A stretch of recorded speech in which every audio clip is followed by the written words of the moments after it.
Մայրաթոր Սուրբ Էջմիածնի թանգարանները Jelly Frame վաճառասրահից ձեռք են բերել բացառիկ հնատիպ երկնային դրախտի քարտեզը։ Տեղեկությունը հայտնում է Մայրաթոր Սուրբ Էջմիածնի թանգարանների բաժինը։ Սուրբ Էջմիածնի գանձերի համալրումը տեղի է ունեցել ամենայն հայոց կաթողիկոս Գալեգին II օրհնությամբ և Ռոզա Հովհաննիսյանի բարերարությամբ։ Քարտեզը տպագրվել է 1729 թվականին և ներառում է նաև Հայաստանի տարածքն ու անվանումը։ Էջմիածնից հայտնում են, որ քարտեզը նորոգումից հետո կներառվի թանգարանային մշտական ցուցադրության մեջ։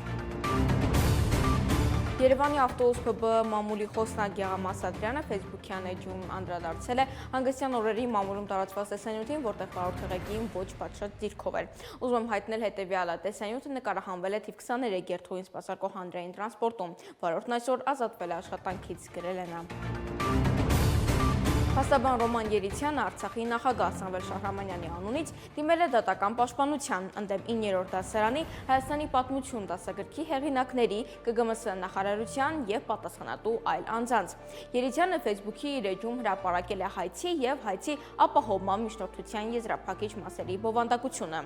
Խնդրում ենք պարտավորեցնել պատասխանողներին և հերքել ԼՂՀ հայաթափումը ենթավերնագրի տակ արտացոլված տեղեկությունը, թե ԼՂՀ նախագահը ստորագրեց ԼՂՀ-ն լուծարելու հրամանագիրը, ասված է պահանջում։ Հայցում նշված է, որ բնակչության ոչնչացման և սպանդի վտանգը հաշվի առնելով Արցախի տեղեկատվական շտաբի էջով տարածվել է հայտարարություն Արցախը լուծարելու մասին, թեև նման հրամանագիր չի եղել։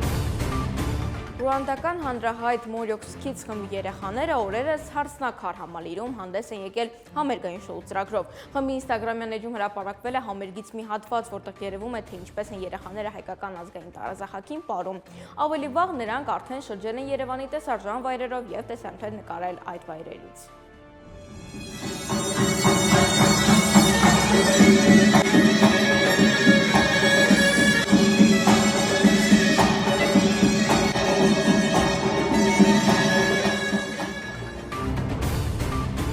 ԱԺ պատիվ ունեմ խմբակցությունը Հայաստանի վարչապետ Նիկոլ Փաշինյանին անվստահություն հայտնելու ԱԺ հայտարարության նախագիծ է ներկայացրել։ Հայտարարության նախագիծը հրապարակել է խմբակցության ղեկավարը Հայկ Մամիջանյանը։